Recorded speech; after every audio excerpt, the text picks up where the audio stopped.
دوستو اگر میں آپ سے سوال کروں کہ آسمان میں سب سے زیادہ چمکدار یا برائٹ کیا چیز ہے تو یقیناً آپ میں سے زیادہ تر کا جواب ہوگا کہ سورج،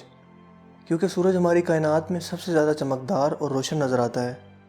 آسمان میں نظر دوڑانے پر ہمیں بہت سارے ستاروں کا وجود نظر آتا ہے جو سورج کی روشنی کے سامنے مان پڑ جاتا ہے۔ اس لیے زمین سے آسمان کی طرف دیکھنے پر کوئی بھی شخص یہ سوچنے پر مجبور ہو سکتا ہے کہ سورج ہماری کائنات میں موجود سب سے زیادہ روشن چیز ہے، مگر دوستو در حقیقت ایسا بالکل نہیں ہے۔ کائنات میں موجود اور دریافت شدہ سب سے زیادہ چمکدار چیز کیا ہے، اس کو کس بنا پر ناپا جاتا ہے اور یہ کائنات کے کن حصوں میں موجود ہیں، یہ سب باتیں جانیں گے آج کی ہماری اس ویڈیو میں۔ دوستو ہم جانتے ہیں کہ ہماری کائنات ایک لامحدود حد تک وسیع و عریض ہے، لہٰذا صرف آسمان کی طرف نظر اٹھا کر سب سے زیادہ چمکدار نظر آنے والی چیز پر اکتفا کر لینا ہی یقیناً بے وقوفی ہوگی۔ ایسٹرونامرز جو ستاروں پر تحقیق کرتے ہیں وہ ستاروں کی برائٹنس کی شدت کو ناپنے کے لیے ایک ٹیکنیک کا استعمال کرتے ہیں، وہ یہ کہ سورج یا دوسرے ستاروں کی روشنی ہم زمین کے لوگوں تک کتنی برائٹنس تک پہنچ رہی ہے، جسے اپیرنٹ میگنیٹیوڈ کہا جاتا ہے۔ یعنی یہ وہ برائٹنس یا چمک ہے جو ہمیں زمین سے ہماری عام آنکھ سے نظر آ رہی ہے، جو کہ در حقیقت ایک ستارے کی اصل چمک نہیں ہوتی،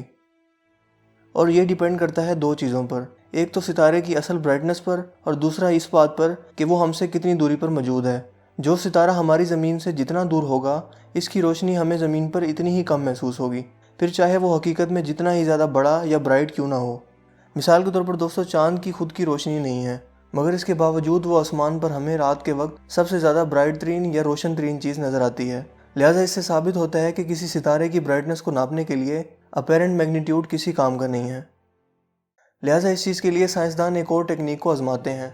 جسے ایبسلیوٹ میگنیٹیوڈ کہا جاتا ہے، اور اس ٹیکنیک میں لوگارتھمک اسکیل کو استعمال کر کے نمبرز کو زیادہ یا کم آرڈر میں ارینج کیا جاتا ہے، اور اس اسکیل میں نمبر جتنا بڑا ہوگا اس چیز کی اتنی ہی کم برائٹنس ناپی جاتی ہے۔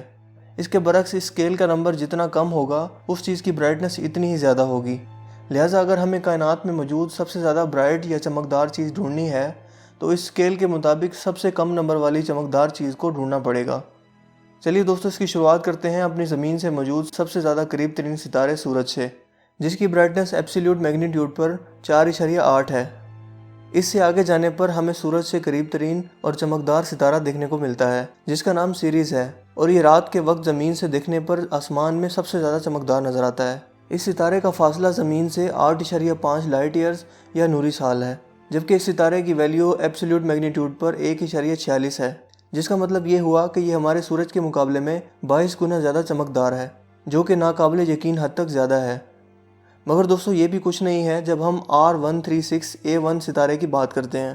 جو ہمارے سورج سے 250 گنا زیادہ بڑا ہے اور اب تک دریافت کیے جانے والا کائنات میں موجود سب سے بڑا ستارہ ہے۔ اس کا ڈائی میٹر یا سائز 2 کروڑ کلومیٹر ہے، اور اس کی ویلیو ایبسلیوٹ میگنیٹیوڈ پر -12.16 ہے۔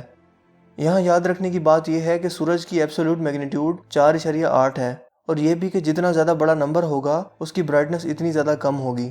لہٰذا R136A1 نامی ستارہ جو کہ ہمارے سورج سے 36 لاکھ گنا زیادہ چمکدار ہے، یہ کتنی زیادہ چمک یا برائٹنس کا حامل ہے، اس بات کو آپ اس چیز سے سمجھ سکتے ہیں کہ اگر یہ ہمارے سورج کی جگہ ہمارے نظام شمسی میں موجود ہوتا تو اس کی چمک ہمیں 1 سیکنڈ میں ہی اندھا بنا دینے کے لیے کافی تھی۔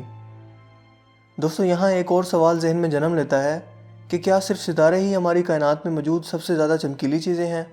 کیونکہ ہم جانتے ہیں کہ کائنات میں ستاروں کے علاوہ کئی سو اجرام فلکی موجود ہیں، لہٰذا ہم کائنات میں موجود اس چمکدار چیز کو ڈھونڈنے کے لیے صرف ستاروں تک محدود نہیں رہ سکتے، لہٰذا ہمیں اس سے آگے بڑھنا پڑے گا۔ دوستو جیسا کہ ہم جانتے ہیں کہ خلا میں موجود ایک ستارہ جب اپنی طبعی عمر پوری کرنے کے بعد مرنے کے قریب ہوتا ہے تو وہ ایک عظیم الشان دھماکے سے کائنات میں پھٹ جاتا ہے، اور اس دھماکے کو سائنس کی زبان میں سپر نووا کہا جاتا ہے۔ اس عظیم الشان دھماکے کے نتیجے میں ایک طاقتور ترین روشنی کی لہر خارج ہوتی ہے جسے گیما رے برسٹ بھی کہا جاتا ہے، اور یہ روشنی کائنات میں موجود کسی بھی ستارے سے زیادہ چمکدار ہوتی ہے۔ یہ دھماکہ چند سیکنڈ میں اتنی زیادہ روشنی خارج کرتا ہے جتنا سورج اپنی زندگی کے 1000 کروڑ سال میں خارج کرے گا۔ یہ کائنات میں ہونے والے چند انوکھے عجائبات میں سے ایک ہے۔ سائنسدانوں کے مطابق ہماری زمین سے قریب ترین ایک ستارہ بھی موجود ہے جس کا نام WR104 ہے، اور آنے والے وقتوں میں یہ سپر نووا ایکسپلوژن یا دھماکے کی تیاری کر رہا ہے، اور اگر ایسا ممکن ہوتا ہے تو یقیناً اس کی ریڈیشن کے اثرات ہماری زمین تک ضرور پہنچیں گے، جس کے نتیجے میں ہماری زمین کی اوزون لیئر کا 25% حصہ تباہ ہو جائے گا اور زمین پر موجود جانداروں کی زندگیوں کو خطرہ ہو سکتا ہے۔